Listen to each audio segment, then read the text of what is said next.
Olá, muito boa tarde, seja bem-vindo à TV Estadão. Como em todas as sextas-feiras, desde o início do julgamento do Mensalão, e agora este ano o início do julgamento dos recursos do Mensalão, você acompanha aqui na TV Estadão, com os nossos parceiros da Direito GV, um debate ao vivo sobre o que foi decidido nas sessões desta semana. O nosso convidado de hoje é o professor Dimitri Dimulis, que é professor de Direito Constitucional da Direito GV. Dimitri, muito obrigado por ter vindo aqui à TV Estadão. Eu que agradeço, uma boa tarde. Bom, você, internauta, sabe que pode participar aqui da nossa entrevista, enviar as suas perguntas pelo Twitter, usando ali a hashtag Participa Estadão, ou diretamente para o portal do Estadão. A gente, à medida do possível, vai ler as perguntas também dos internautas e comentar o que aconteceu nas duas sessões desta semana, na quarta e na quinta-feira.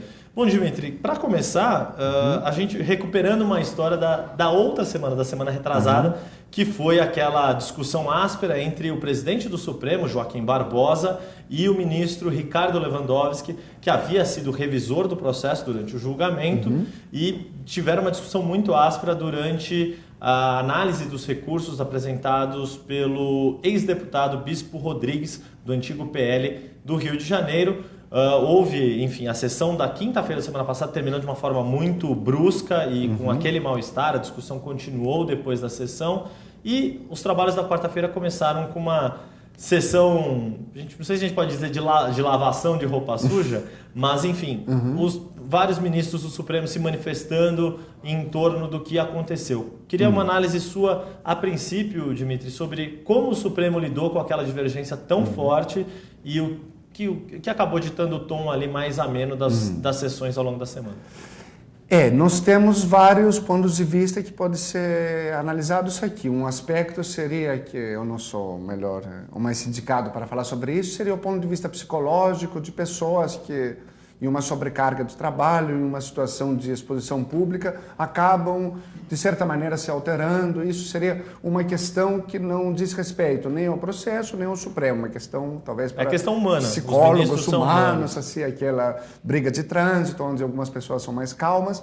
Superado esse primeiro nível, nós temos o segundo nível, que é bastante, assim, já foi muito discutido, mas já entramos no assunto jurídico, é a forma com a qual o Supremo Tribunal Federal delibera no Brasil. Que nós temos aquelas duas características que já, no caso do Mensalão, todo mundo já conhece, mas é importante até repetir bem rapidamente, o fato de que, em primeiro lugar, toda a deliberação é pública, e durante uma exposição de várias horas na televisão, acabamos presenciando um outro deslize. Isso é um ponto importante, ao contrário daquilo que acontece na grande maioria dos tribunais, das cortes supremas do mundo. E o segundo é o chamado voto individual. Os ministros não preparam um voto daqueles que concordam entre eles, mas cada ministro, cada vez, é chamado novamente a se posicionar sobre cada assunto. Então, a exposição pública, junto às contínuas chamadas dos ministros a se posicionarem, propicia. Isso é um argumento não mais psicológico, mas institucional, permite que haja maior possibilidade de brigas, de conflitos, de contradições, uma palavra que um outro vai interpretar de uma maneira. Então, me parece que aqui é uma característica do próprio tribunal que com certeza, aliás, apresenta vários aspectos problemáticos. E aí vem uma terceira análise que eu poderia colocar sob a questão da identidade da Corte. O ministro Celso de Mello, nas suas colocações, na sua apresentação, foi bastante feliz, eu entendo, porque ele não se posicionou na chamada, muito bem pelo Yuri, briga humana, mas pensou sobre o tribunal, dizendo: aqui nós temos uma missão coletiva, existe uma coisa chamada Corte, ou seja, recorreu até do ponto de vista de filosofia política, uma questão comunitarista, dizendo: aqui nós temos um corpo, temos um todo. Então, cada vez que alguém se posiciona, nós temos que pensar sempre em uma dupla. A missão do Supremo Tribunal Federal é a sua unidade. Então, me parece que essa briga foi encerrada da melhor maneira possível, inclusive parece que todos concordaram, pensando justamente no fato de que, apesar do voto individual, apesar da responsabilidade individual, aquilo que está sendo em jogo é a decisão do próprio tribunal. Logo, me parece que naquele momento, de certa maneira, o debate foi desviado, melhor dizendo, foi colocado no trilho certo, que é o trilho de que se trata de um tribunal e não de opiniões de pessoas que estão protagonizando. Pois é, e me chamou a atenção, lendo, a gente teve acesso ao texto escrito do pronunciamento do ministro Celso de Mello, que é o decano do Supremo, é o ministro que há mais tempo está na corte. Me chamou a atenção o quanto ele valorizava o voto vencido, ele destacava a importância de um voto vencido num julgamento, porque esse voto vencido, eventualmente, ele pode se transformar no voto vencedor de de uma outra questão que a corte discuta, pode alguém, enfim, nesse momento está sob minoria, mas depois ele pode vir a ser maioria. Isso é importante para a instituição como um todo, é assim que o sistema jurídico funciona. O debate de 10, a ideia de hoje não tão bem aceita, pode vir a ser aceita depois e vice-versa, não é isso, Dimitri? Então, isso tem dois aspectos. O primeiro aspecto, que seria uma primeira leitura, o ministro Celso de Mello disse aquilo que em qualquer democracia é importante. O pequeno partido não deve ter direitos ou não deve ter consideração menor do que o grande partido. Justamente, então, até aí não inova em nada, porque qualquer minoria merece o respeito no Estado de Direito Constitucional. O segundo aspecto que é interessante é o fato de que nós não temos o voto vencido só no sentido de um voto. 5 pessoas nessa sala, eu sou o único que discorda, então 4-1 eu estou na chamada minoria.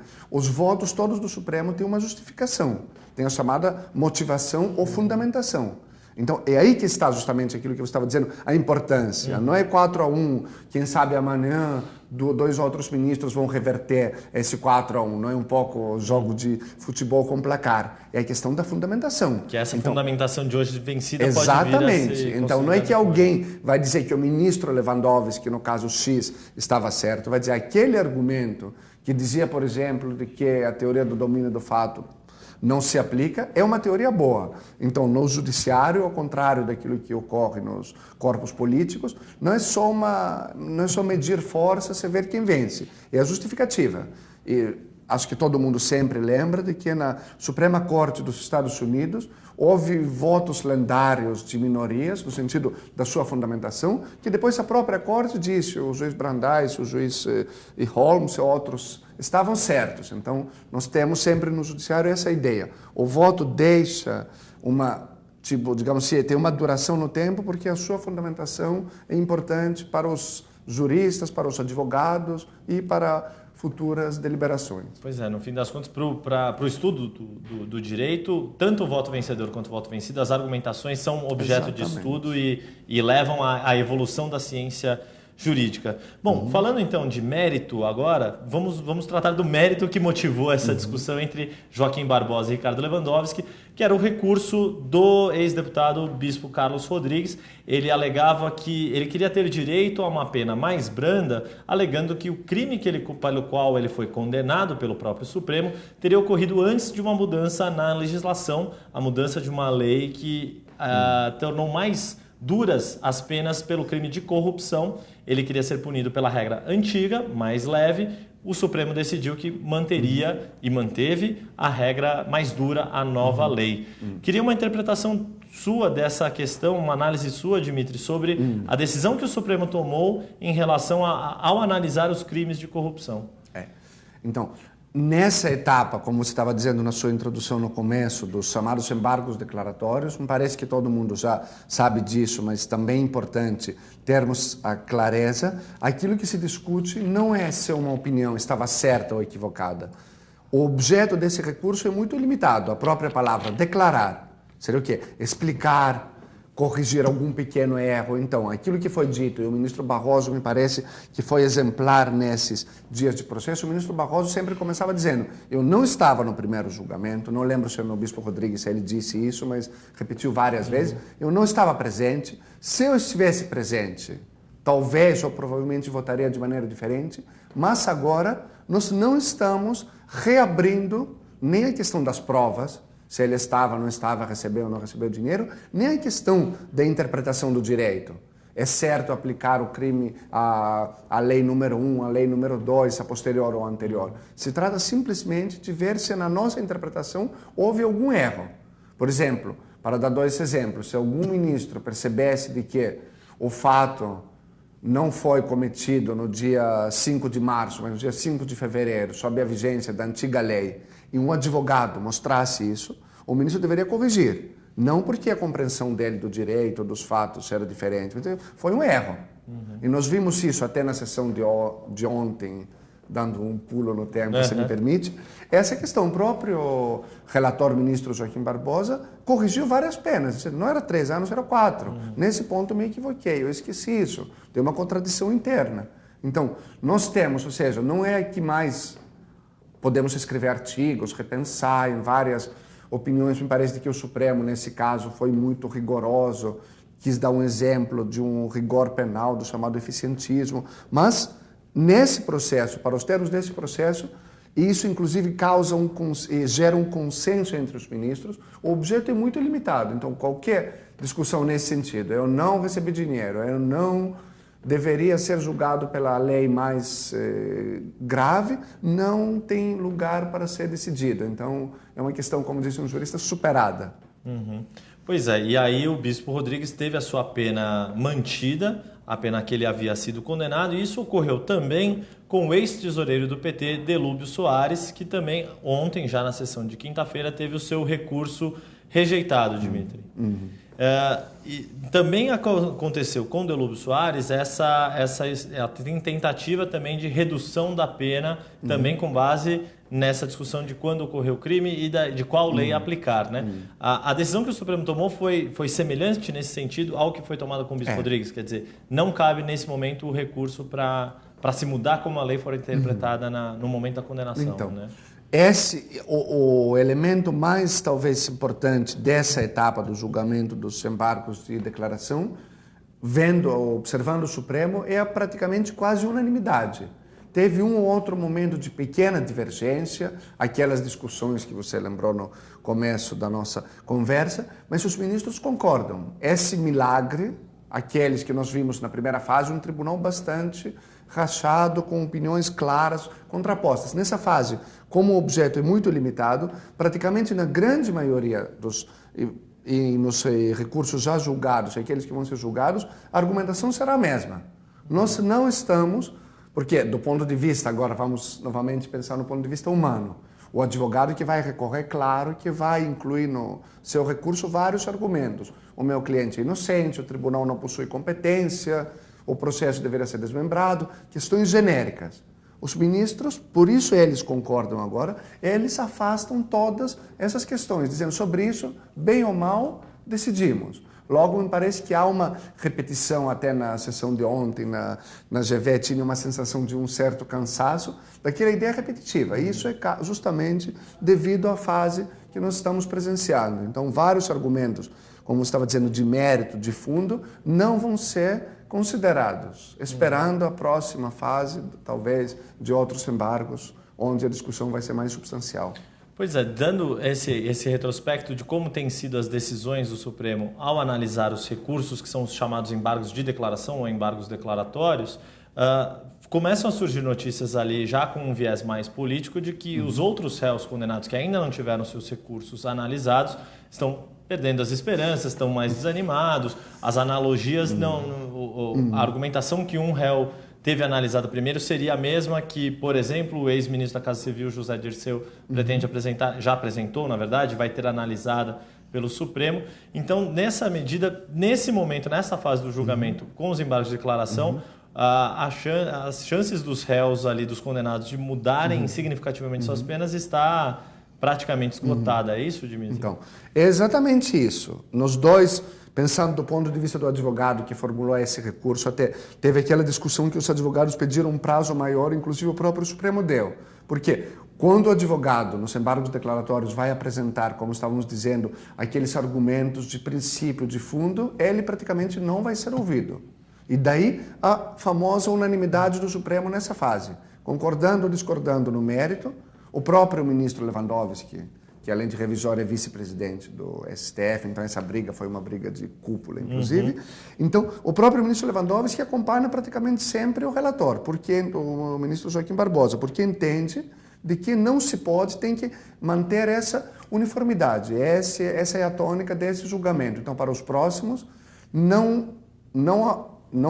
provavelmente não vai ter, nem poderia ter, digo eu, um novo julgamento de mérito, por conta do nome de um envolvido, por conta da sua relevância, se a pena foi dura, vários, inclusive, começaram a ter essas discussões, mas se a pena é tão dura, algum réu envolvido terá que cumprir tantas...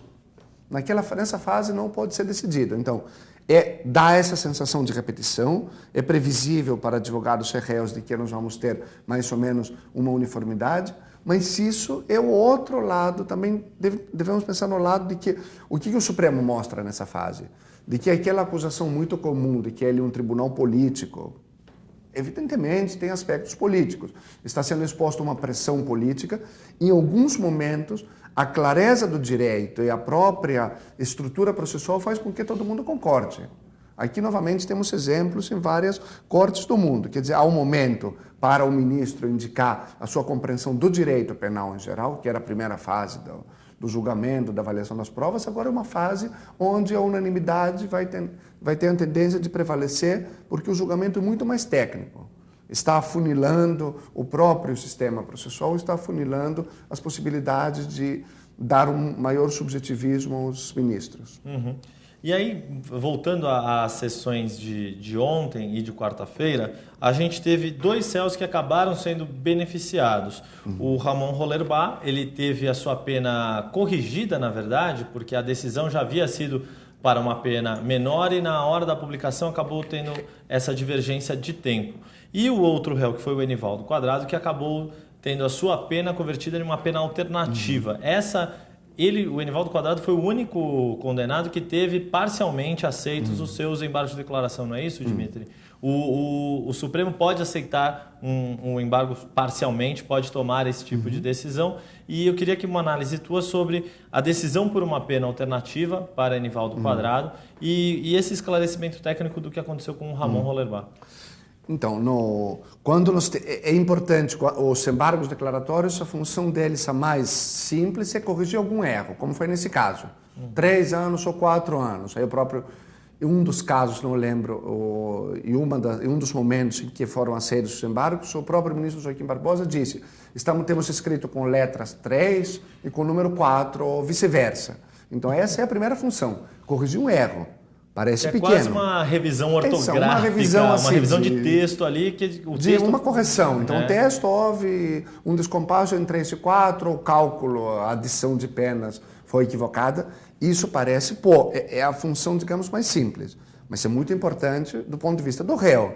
Porque 3 ou 4 anos faz uma grande diferença. Pode ter consequências sobre a progressão dele, sobre a pena alternativa. Então, nós não podemos dizer que foi só aquela correção que todos nós fazemos no computador, no texto, trocando X por Y, não é só isso. Ela parece simples, mas ela tem uma importância, uma relevância muito importante para o réu. E daí justamente a importância dos embargos declaratórios. Não vai ter nenhuma grande mudança, nenhuma nova discussão, mas para várias pessoas cujos advogados identificaram pequenos erros, vamos ter mudanças. Agora, houve também um ou 2 casos, desculpe, ontem no julgamento, no qual os ministros perceberam de que eles não tinham compreendido muito bem a atuação, o momento temporal. Então, do réu Enivaldo Quadrado, foi um caso no qual os ministros foram além da correção do erro de digitação, digamos assim, do erro, que eles chamam de erro material. É um termo engraçado, mas não é um erro material, é um erro formal, na verdade, mas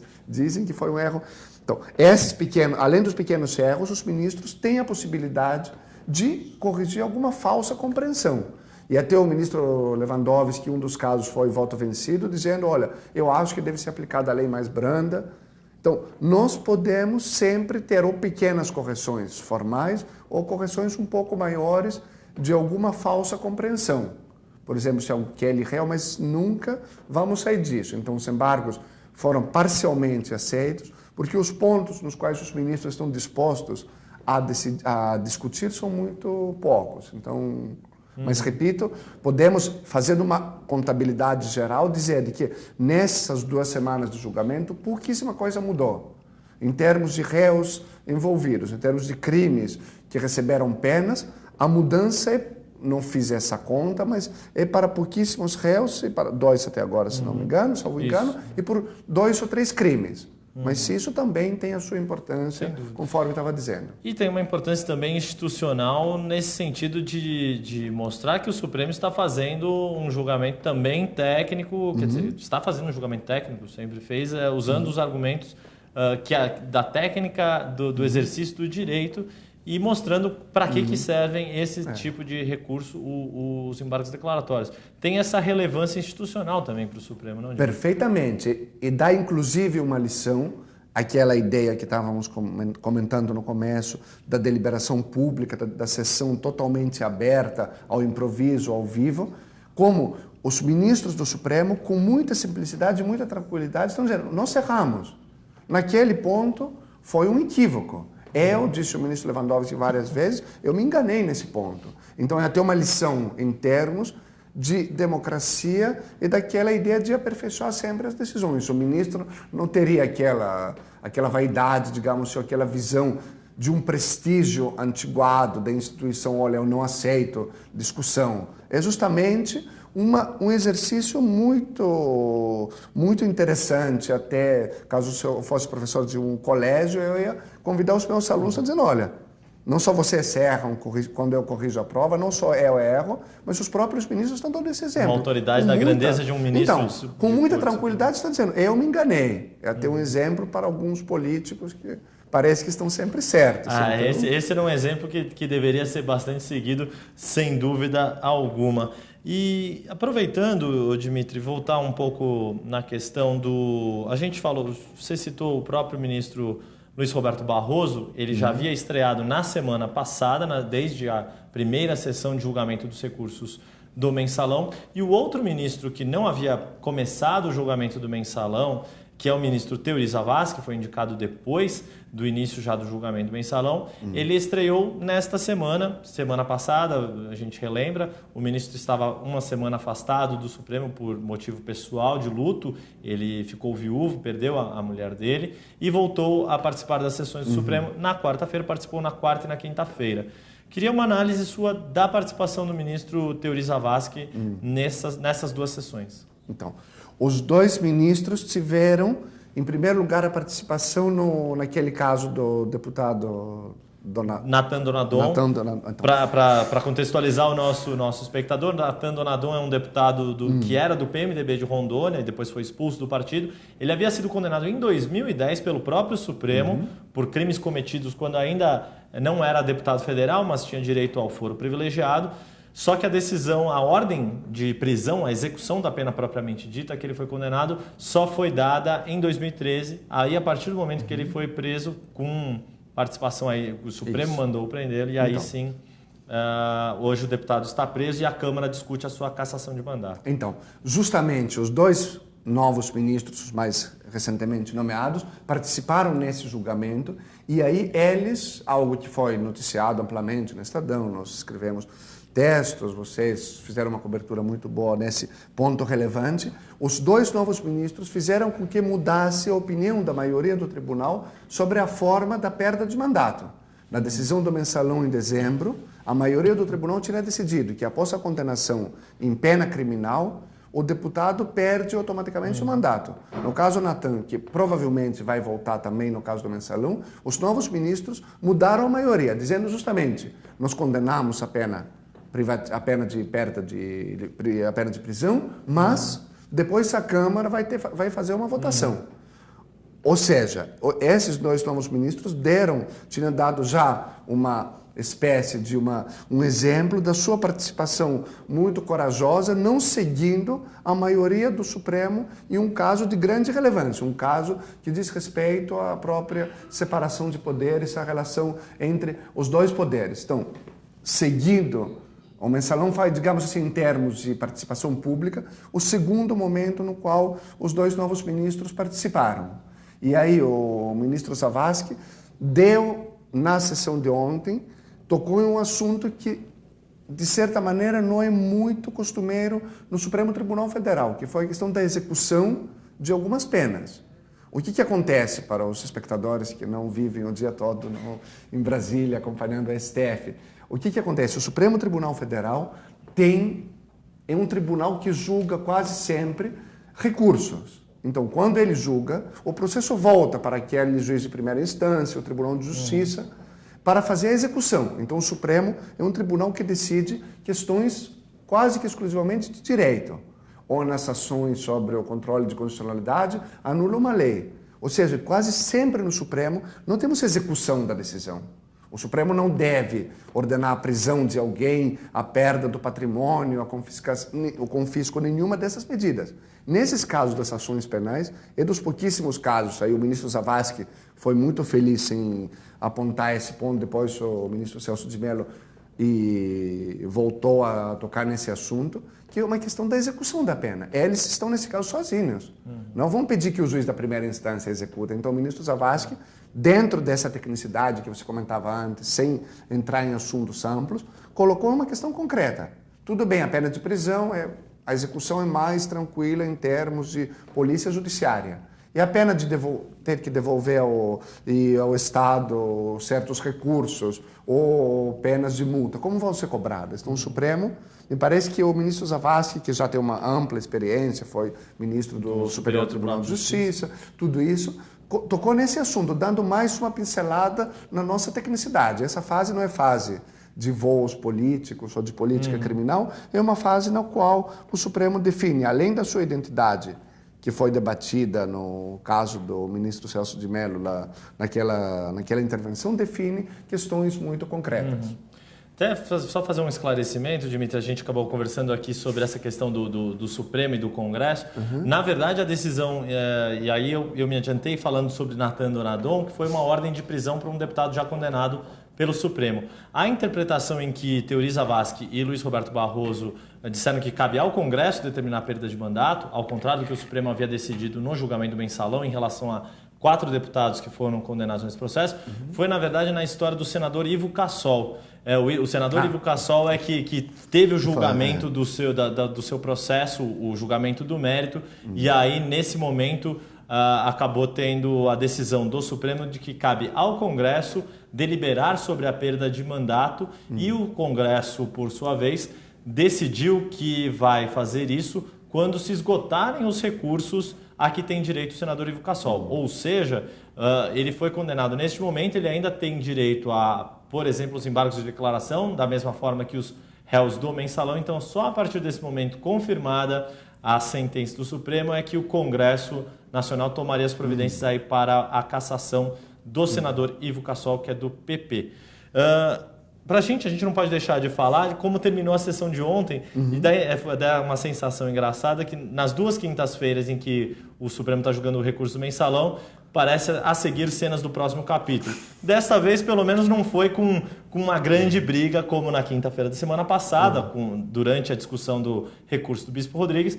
Ontem a sessão foi interrompida quando o Supremo começou, mas não concluiu, o julgamento do recurso de um dos principais condenados do processo do mensalão, o empresário Marcos Valério Fernandes de Souza, que é chamado de operador do mensalão. Dimitri, explica para a gente o que aconteceu nesse momento, o que o ministro Joaquim Barbosa, presidente do Supremo, colocou na questão e que levou aí a começar a ter divergências entre os ministros e decidiram suspender a sessão e retomar semana que vem.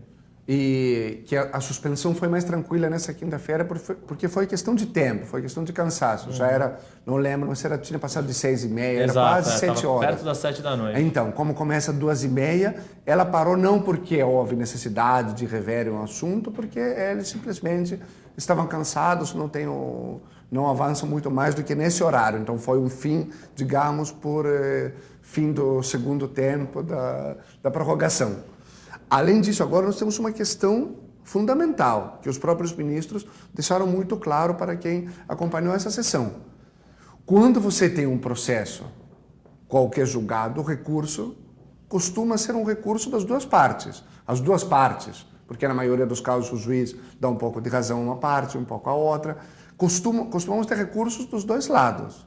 Aí, quando volta ao tribunal, o caso a ser rediscutido com base no recurso, o tribunal poderá dar razão a uma ou a outra das partes.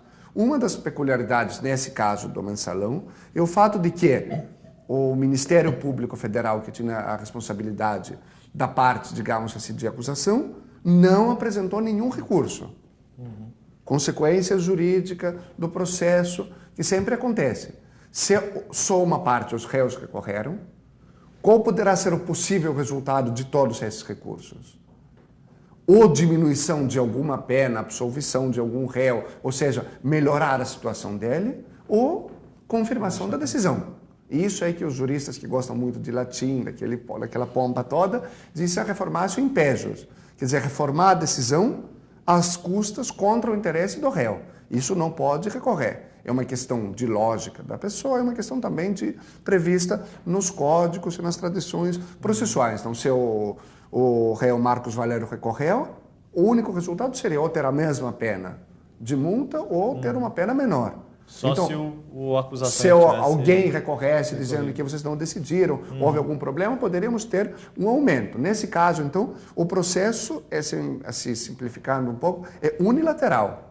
Ou fica igual ou diminui a pena. Então, foi isso que o ministro Celso de Mello, de uma maneira técnica muito precisa, novamente nessa tônica nova do julgamento, de sempre pensarmos tecnicamente, disse, olha, se você fizer isso, a pena dele vai ficar mais grave, vai aumentar a pena de multa. Então, é uma questão, me parece, não tão polêmica, apesar de que advogado sempre vai encontrar, jurista sempre encontra São alguma pagos para isso, exatamente. Forma, né? Professores dão aula para isso. Então, nos nossos métodos de controvérsia, de argumentação, mas me parece que nesse ponto a questão é bastante tranquila. Pacífico. Não haverá nenhum ministro dizendo, é uma questão técnica de cálculo que deveríamos, sei lá, pensar melhor, rever o processo, aquele ponto específico, para entender a contabilidade, que é mais uma questão de contador, se me permite dizer. Não sei se eu me engano, sempre algum jurista pode me questionar, que digo isso é tradição no nosso ramo. Mas, a princípio, me parece que o ministro de Mendes, cuidado, aqui nós não temos, nós estamos revendo a pena. Se ele merece mais ou menos, estamos... Certo. Dimitri, antes da gente encerrar, a gente está com o nosso tempo quase esgotado. Eu vou registrar a pergunta aqui de um internauta, do Igor Gonçalves. Muito obrigado pela pergunta, Igor. Ele pergunta aqui, uma coisa é a condenação, outra é a prisão efetiva. E aí é quase uma opinião pessoal que ele pergunta a você, Dimitri. Se você tem uma perspectiva positiva a respeito disso, da execução das penas propriamente ditas. Uma questão é a condenação, outra questão é a pena, uma terceira questão são os recursos e os vários meios de defesa que os condenados poderão ter. Então aí, o que nós temos de maneira quase que imediata? A necessidade de o Supremo decidir sobre os chamados embargos infringentes. Ele vai querer julgar no mérito esses embargos infringentes que as partes vão apresentar. Se ele disser, eu vou julgar no mérito, a pena de prisão, nós tivemos essa discussão já no fim da primeira fase. O Ministério Público disse, já que eles foram condenados, vamos começar a execução das penas. O Supremo disse de uma maneira muito tranquila e dentro de uma tradição assim bastante pacífica, não. Vamos esperar os recursos. Então, primeira etapa, se nos formos esperar os embargos infringentes, a pena de prisão pela própria lógica que o próprio Supremo convalidou e com, digamos assim, concordância da maioria da doutrina, de outros casos, da jurisprudência, é de que não haverá pena de prisão porque não pode ter. Uma segunda, agora, colocação seria, depois, ainda que o processo no Supremo termine, o ordenamento jurídico dá, eventualmente, outros meios. Poderíamos pensar em um advogado apresentando habeas corpus, aí eu não sou, sei lá, aí cada advogado vai de advogados, não podemos adiantar questões que não sei, mas, teoricamente, poderíamos ter vários outros desdobramentos do caso. Então, aquilo que um caso que chama a atenção da opinião pública, que todo mundo está acompanhando com muito interesse, vocês nas páginas centrais da política do jornal e tudo isso, com certeza não vai ter um atraso na execução da prisão. Se o Supremo executar a prisão, essas pessoas são pessoas públicas, então a ordem vai ser executada com muita celeridade. Costumam deputados, sei lá, e agentes políticos se apresentam de maneira, em geral, espontânea na polícia. Então, me parece que o risco não será um risco de um atraso executivo. O problema é, vão ser esgotados logo os recursos? O Supremo vai querer dar todas as chances de defesa? Então, me parece de que a terceira etapa da execução depende muito mais do andamento do processo no Supremo Tribunal Federal. No dia em que o processo acabar, se houver prisão, e se as pessoas, depois, já que estamos fazendo essa futurologia, que não é muito do meu gosto, mas vamos continuar, podemos pensar na questão da idade, do estado de saúde, dos réus, de eventual prescrição, não sei. Então, uma série... Passa análise de passa cada análise individual. Mas acho que, respondendo aqui ao Igor Gonçalves, está na mão do Supremo decidir quando que as penas passam a ser executadas, não é? Decidindo sobre os vários recursos que o ordenamento prevê. Exatamente. Bom, eu agradeço muito a participação do Dimitri Dmulis, professor de Direito Constitucional da Direito GV, parceira do Jornal Estado de São Paulo nessa cobertura do julgamento do Mensalão, desde já do ano passado, do julgamento propriamente dito, e agora do julgamento dos recursos apresentados pelos condenados. Dimitri, muito obrigado aí pela participação. Até a próxima. Eu que agradeço. Até logo. E eu agradeço também a você, internauta, que acompanhou aqui este debate, essa entrevista aqui na TV Estadão. Sexta-feira que vem, aliás, às 3 da tarde, estaremos de volta analisando as próximas sessões do Supremo Tribunal Federal. O Supremo volta a julgar os recursos do Mensalão na quarta-feira, a partir das 2 da tarde. Um abraço a todos e até lá.